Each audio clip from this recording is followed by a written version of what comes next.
Alright, here's a good tip for you that I learned, I guess, the hard way.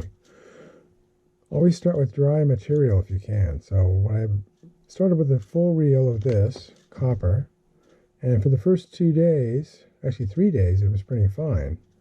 But I got to the 4th day and started printing terrible. And I tried adjusting the temperature and other things. I mean, I had the temperature really locked in and all the conditions locked in for this.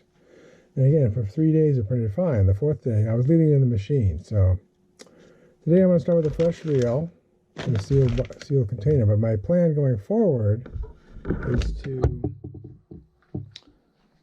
take the filament out of the machine every night when I'm done printing and put it in the dry box. So see here that outside humidity is 61%.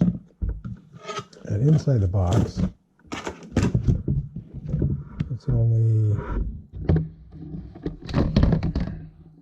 27% inside the box.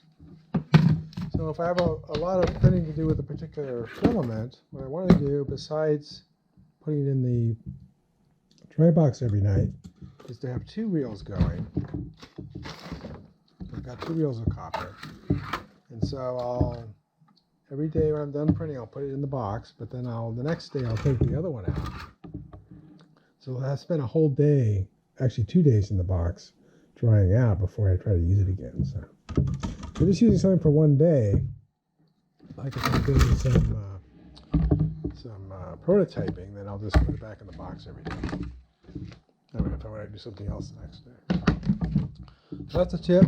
Keep your filament in the dry box, and you'll have much more consistent printing. If you like this video, please give it a thumbs up. Post a comment if you have any questions or ideas, and I'll try to respond.